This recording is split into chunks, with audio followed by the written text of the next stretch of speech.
Did you know there are at least four types of fibromyalgia pain? I'm Sharon. She's Ginevra. Today we're talking about the hallmark symptoms of fibromyalgia, specifically three. There's many more symptoms that we're going to get to actually in the next episode. And you've been requesting us to do a show like this and to especially talk about all of the possible experiences with fibromyalgia. So that's what we're starting to do today.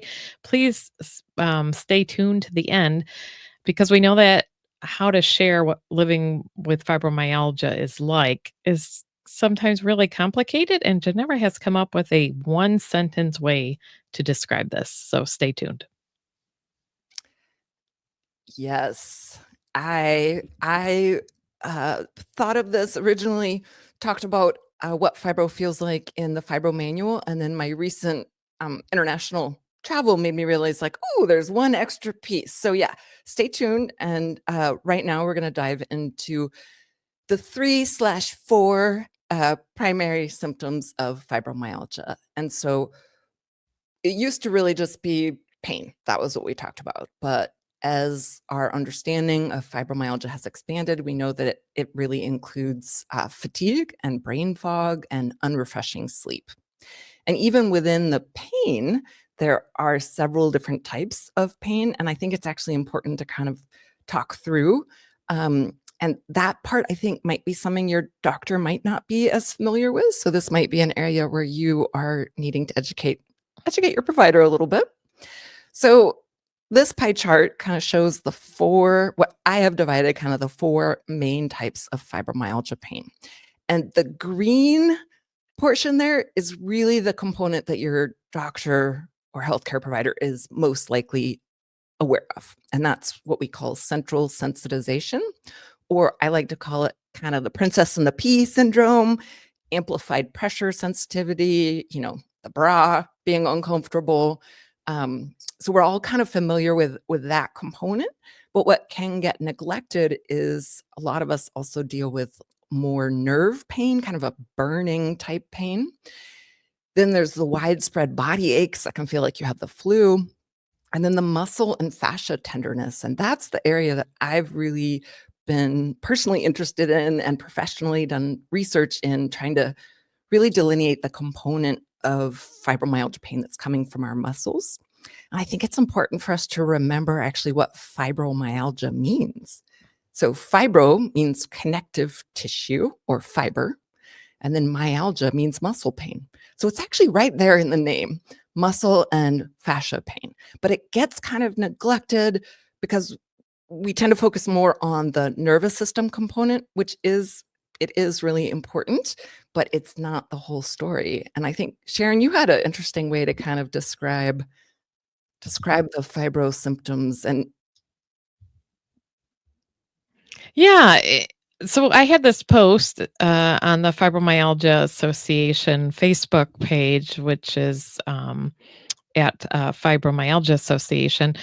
And you could see here that the pain of fibromyalgia can be stabbing, achy, burning, dull, bruised, or even like that flu-like feeling like you were just talking about. The other aspect of it, which, Jennifer, when you're talking about these like four pieces of pie, if you will, is that I think people can rotate through these slices of pie as far as how it feels at any given moment or in different times of day, and even where in your body it hurts. And we had a lot of people, over 1,200, reacting to this, and I think that's a really confusing part of the fibromyalgia, and like you're saying, where the doctors maybe don't have all the pieces on understanding the different aspects of it, as well as I think even us patients having the language and understanding to describe like what's happening because it's so confusing.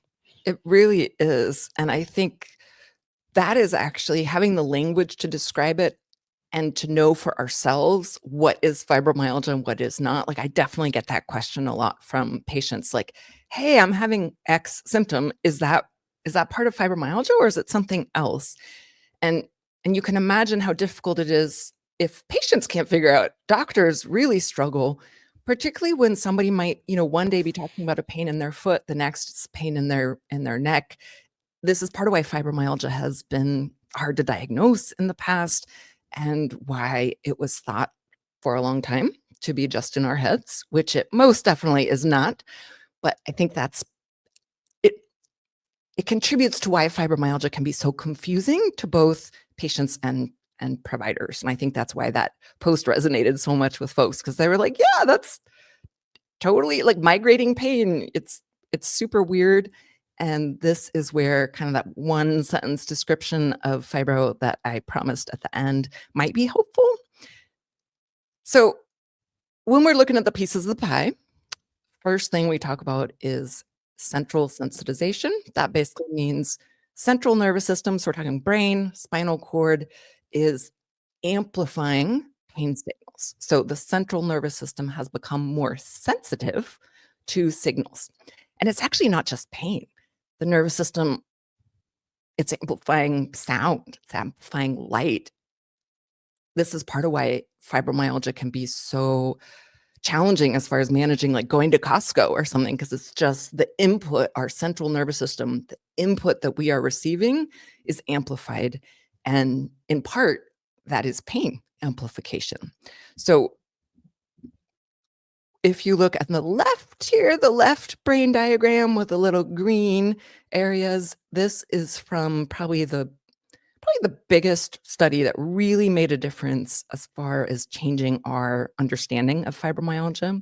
And this was in 2002. I call this the thumb vice study. So basically they took healthy controls, people with fibromyalgia, put them in a functional MRI machine that measures blood flow. And so by measuring blood flow, it's telling us what areas of the brain are active. So they took these healthy controls, people with fibro, and then they put vice grips on their thumbs. And they literally said, like, okay, we're going to keep squeezing and tell us when it hurts. And in the fibromyalgia patients, it took about half the amount of pressure as it did in the healthy controls before they said, ouch. And then in addition, they found that not only were the fibromyalgia patients like brains lighting up in response to this pain signal, the same way that healthy control folks were. There was extra areas of our brain that were being recruited to really listen to this signal. And so that's the areas. So the green is kind of the overlap where both healthy and people with fibromyalgia complained of pain. It's kind of areas of the brain that activate when we're experiencing pain. And then the red are these extra areas in fibromyalgia. And that study just was so groundbreaking and really helped healthcare providers to understand, like, oh, there is something going on, and it's a shame we can't use the fMRI machine as a diagnostic tool, because it most conclusively shows a huge difference between somebody with and without fibro. I have thought that. I mean, maybe one day functional MRI will become cheap enough that we could use it diagnostically, because boy, you are right. And that study in 2002 really put fibromyalgia on the map as far as legitimacy. And Mhm. suddenly scientists were taking it seriously. Pharmaceutical companies were taking it seriously. And in the decade after that study, literally billions of dollars was poured into researching fibromyalgia and developing some medications to treat it. That's where we got the 3 US FDA approved medications. However, we've not made much progress since 2002. We sort of stalled out, and that's why I think it's important to kind of expand our understanding, and this is where I'm trying to reflect back to our viewers who maybe could reflect back to their healthcare providers. I try to talk about it at, various conferences I speak at. We need to expand what we know about fibromyalgia because the data is out there. It's just a matter of looking for it. So this other study, the one with the 4 different images of the brain there, I call this the brain on fire.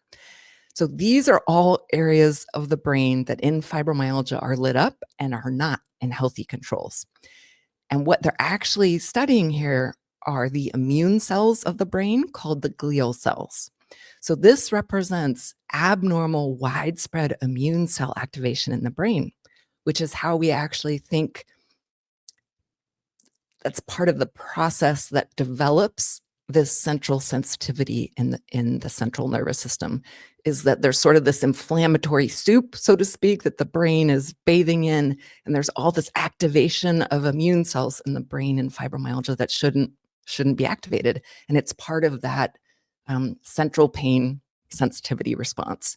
So super important. We all recognize that. We all probably with fibromyalgia recognize the princess and the pea,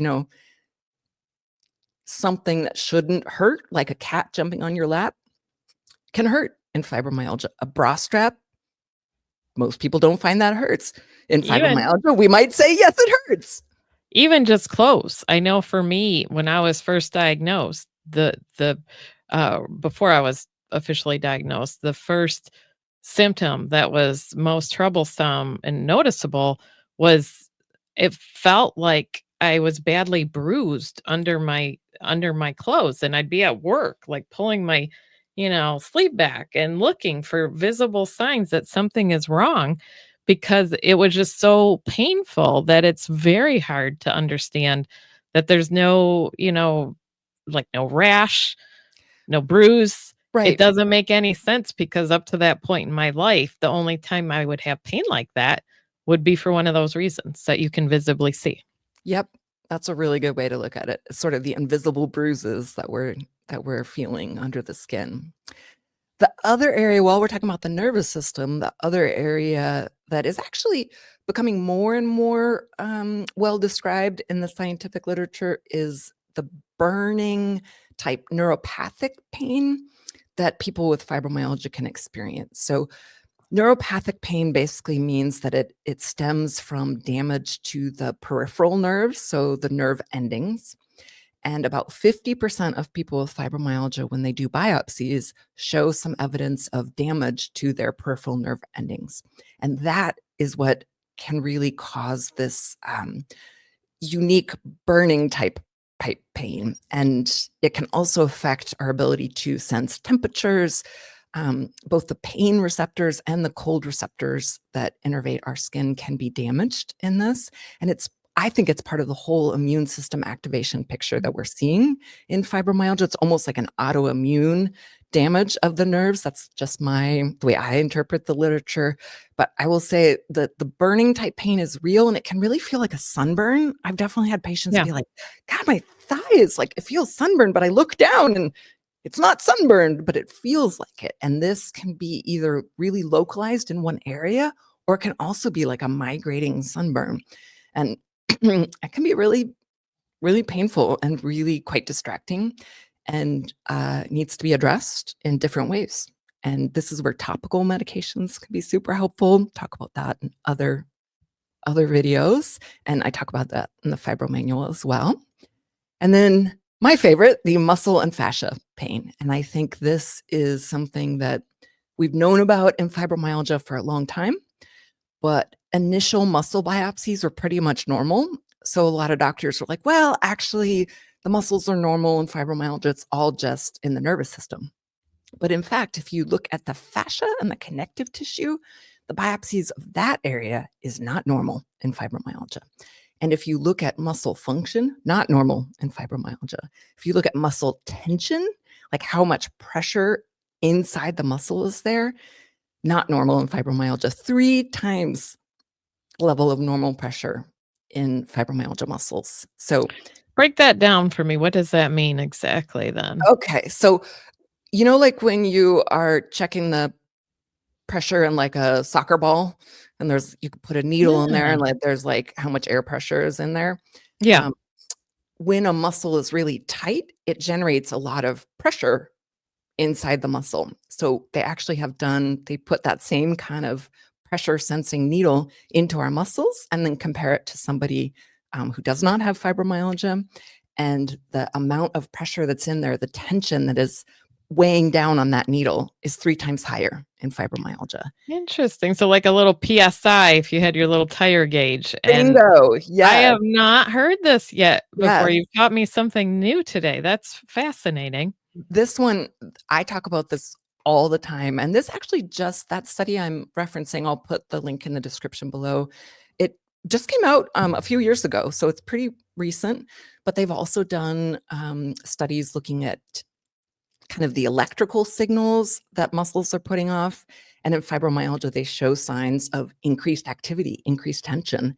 And I don't know about you, Sharon, but for me, like when I first got fibromyalgia, I was like, "God, like every muscle in my neck is like, does my head weigh 5,000 pounds? Like, how can it feel this tense and tight and sore in muscles that looked normal, right?" And, this is why I kept trying to get massages and like, "Okay, this will help because that helps with muscle tension." But it it's actually a very specific type of treatment that helps reduce this kind of muscle tension, and this is where myofascial release comes in. So, I talk about that in lots of other videos and in my book, but it's really important to know, even if your doctor says, "Oh, there's nothing wrong in the muscles in fibromyalgia," you can say, actually, there are some studies. Let me guide you to them." So am I hearing you right then with this sort of PSI issue? Would that explain why, for example, with me, I just finished like 2 years of pelvic floor therapy and my tension down there is so tight. And yeah, it's very disappointing because you'd think I would have rock hard abs that look wonderful. And I don't get that benefit. I just have the feeling of being constantly tight down there. Yes, that 100% is what I'm talking about, and that is why pelvic pain issues tend to be so common in fibromyalgia, TMJ, jaw tension. So it's a really significant component of, what kind of generates a lot of fibromyalgia pain, and this is where trigger points, so like little hyperactivated, irritated knots in the muscles, that's actually also stems from this excess pressure. Um, I can actually almost tell if somebody has fibromyalgia just by touching their trapezius muscle. And I'm telling you, it's like cement. I'm like Mm. trapezius of steel, not abs of steel, trapezius of steel, right? So the muscles that that are kind of holding up our structure and the muscles that we use to protect ourselves, like that fight or flight, tend to be really tight all the time in fibro. So yeah, huge, huge consideration.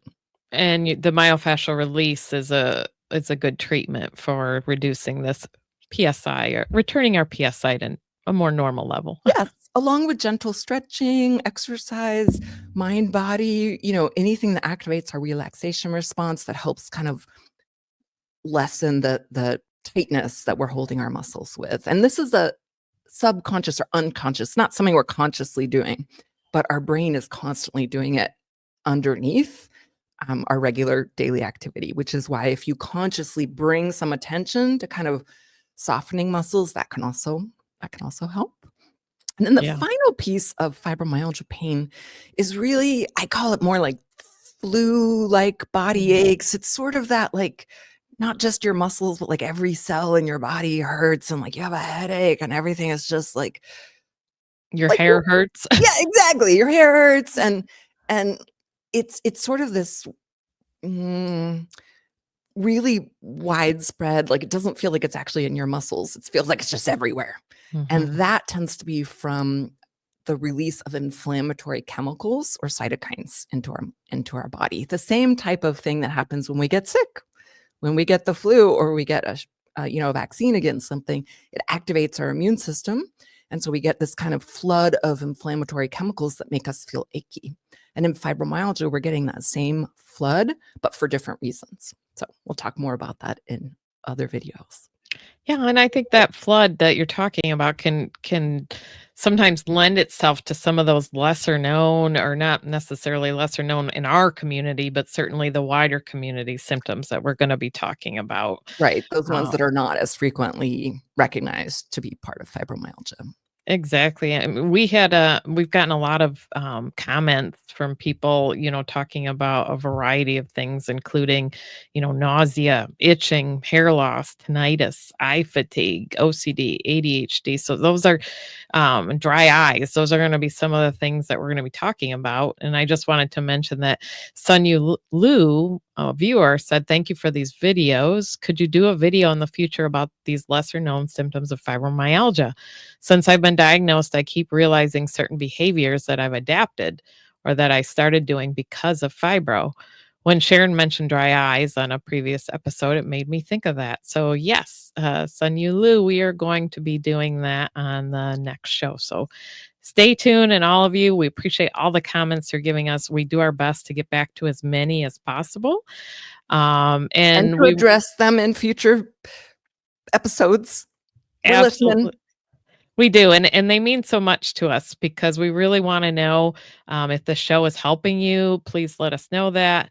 If there's ideas you have for future shows, we wanna provide content that's helpful to you on a day-to-day basis, and so please, subscribe, hit the bell, the little bell icon. If you hit that one, you're gonna be notified of all new content, so you won't miss anything, and, please share this so that we, you know, get known far and wide that there's a resource on YouTube that people can tap into anytime for more information. Absolutely. Yes, we are so excited to uh, hear people's viewers' comments on like what is interesting and what is top of mind for them. So we got so many questions and comments about kind of some of the lesser known symptoms of fibro that we wanted to address them. But I felt like I needed to start by first talking about the larger elephants in the room so that we could talk about those main kind of hallmark symptoms of fibromyalgia. So that leads nicely into the one that most people with fibro definitely recognize, the fact that we get poor quality sleep, wake up feeling not refreshed. We see this is a fibromyalgia sleep study, and what we're looking here, seeing electrical activity in the brain. And in fibromyalgia, there's all this extra high frequency electrical activity on top of the normal lower frequencies. And so it's like an awake brainwave that's happening while you're asleep. The other thing I like to describe it as airplane sleep.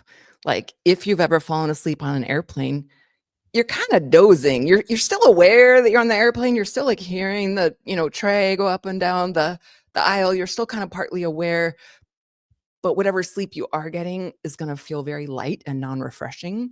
And unfortunately, this is such a huge component of fibromyalgia, such a huge piece for treatment. Like I really tend to start with sleep, and I'm going to talk about it a lot on this show. I have other episodes, other videos where we talk about it, and then there's a couple chapters in the Fibro Manual about it as well. So then we talk about fatigue, and I actually tried to break down fatigue. So it's when we think of fatigue can mean a lot of different things. And I think to somebody with fibromyalgia reflecting to somebody who doesn't have it, what we mean by fatigue might be very different than what somebody without fibromyalgia is going to interpret it as. So I actually really tried to first find a good image to kind of a picture, and then also like, what does it actually mean? So to me, it really means like body fatigue, like where our muscles feel tired, like we've run a marathon, even though we haven't. Our muscles tire easily. I remember when I first got sick with fibromyalgia, one of the things that made me realize like something is wrong is I couldn't wash my hair anymore. I had to rest my arms halfway through a shower because I couldn't hold my arms up long enough to wash my hair. And I remember thinking like, okay, that's not normal, and that is not in my head. Like this is real. So muscles tiring easily, poor endurance. And by that, I mean poor endurance kind of mentally, that ability to kind of maintain focus, to, get a task done, kind of that brain fatigue along with muscle or body fatigue. So this was a way that I kind of put it together because it seems helpful to kind of be able to describe to somebody else. And unless somebody's like run a marathon, and like people without fibromyalgia, it's hard for them to like imagine what this might feel like, which is why I thought of a good description. We're almost there. So final thing is brain fog, aka fibro fog, aka the medical term is dyscognition. And it can be subtle or it can be really severe. It can come and go. This can be something that can be so debilitating and disabling for people with fibromyalgia, because if you are too foggy to do your job, you can't work, right? And I've had a lot I of have patients. so many people who that's why they had to retire or Yep, quit or whatever yep. for that very reason. Yep, I have seen so many patients that say, like, I can find ways to manage the pain well enough to get through the day. I can find ways to manage the fatigue, but I can't fix the brain fog. And part of we're learning more about what is actually going on in the fibro brain, like what is causing this brain fog. First component is just not getting enough sleep, right? We're not getting that restful sleep. Why is that important? That's actually deep sleep is when our brain flushes itself. It dumps its toxins. So if you're not getting into deep sleep, you're having this kind of residual buildup of toxins or kind of metabolites in the brain. And it doesn't function very well like that. Same thing with the immune activation in the brain. The brain doesn't function very well when it's bathed in inflammatory chemicals and not able to kind of flush itself. So understanding the physiology behind it can be helpful to explain it and to also understand ourselves. So it can be subtle or it can be severe. And I've had patients that, when they do neurocognitive testing, they test somewhat pretty much almost normal, except when they are doing tasks while distracted. So Mm. that's kind of a key piece for fibromyalgia is like, how do you function when you are multitasking or when you are distracted by something? Are you able to, hold those two things at once? And that's the piece with fibrofog that we tend to really struggle with, along with word finding, short-term memory. But what can be challenging is that people can kind of test normal, right? That like they don't standard neurocognitive testing doesn't pick this up the way it should. So you kind of have to dive deeper into it. But I do want everybody with fibromyalgia out there to know like this is real. We experience it. You will definitely see moments of our fibro fog as we go forward. Um, and it can fluctuate, right? Like you can feel pretty good one day, and the next you're in a flare and your brain is mush. Or even an hour into something. And I think the important takeaway piece, right, to this the testing that you're talking about coming back normal is no, there is not something irreversible happening to your brain. So that's the really good part because there are strategies that can really help to lessen these symptoms. I know too, I'm a health coach and I'm board certified health coach, and I also have a certification in lifestyle management for menopause.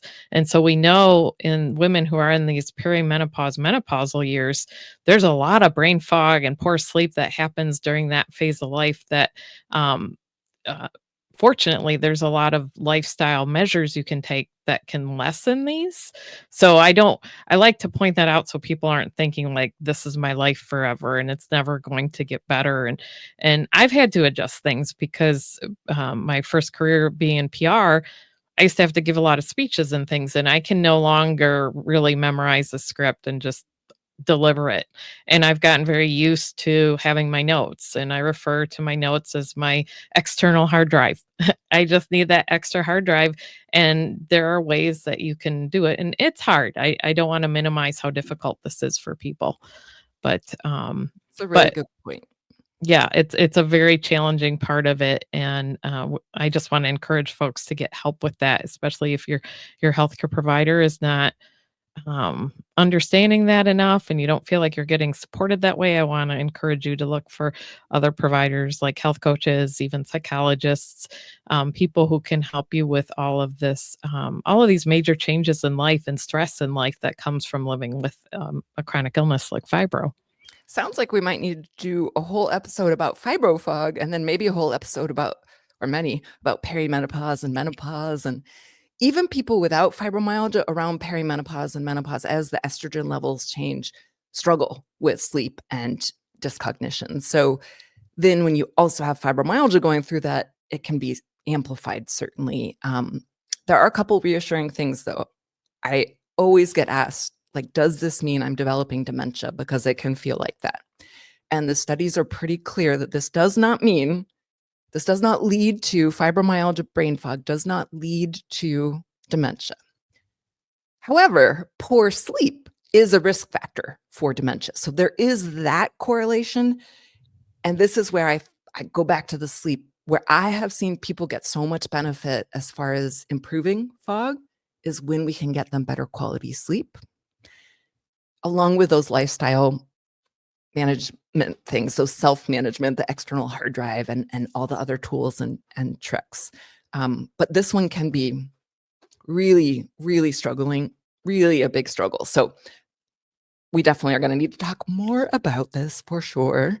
You're So not crazy and you're not alone. Keep totally. that in mind. And if your doctor is not like really understanding what fibro fog is, like that's a shorthand that we use. Like I realize that like when I say it to non-fibromyalgia specialty, doctors, they like look at me like, what? So I've sometimes had more success saying like dyscognition or short-term memory issues or concentration issues. Sometimes that word fibro fog or even brain fog doesn't really mean anything. It's not like a super medical term. So sometimes just using different words around it or different vocabulary can be helpful. So as Yeah, help promised, them realize what you're really experiencing yeah, and get them yeah, to get on the same page when your doctor's appointment can feel pretty rushed sometimes. So, yeah. absolutely. And there are some strategies around that that we can talk about in future episodes. I think that would probably help a lot of folks to try to get the most out of their doctor appointment. So as promised, here's what I say fibromyalgia feels like to somebody that doesn't have it. What I used to say, what I say in chapter 2 of the Fibro Manual is remember back to the last time that you got a flu shot and that soreness in your arm the next day. Most people with fibro or not are going to feel that tenderness and that soreness in the muscle. That pain really feels like fibromyalgia pain. And then remember that all over kind of body aches that you might experience after the next day after a flu shot. So kind of that achiness, your central nervous system, you're going to be more sensitive to, if a cat jumps on your lap, because everything is sort of amped up because of this inflammation and because of this localized inflammation in your muscles and fascia. So I used to just leave it at that. But then I realized, what if you had gotten a flu shot and then for whatever reason, the next day you decided to do a 24-hour trip across the world and you were super jet lagged and didn't get any sleep, or you got a little bit of sleep and you're sitting in the airport, your brain is going to be super foggy. You're going to be barely able to make a sentence. You're going to be exhausted. You're going to be hurting everywhere. The lights and the sound of the airport are going to be driving you insane.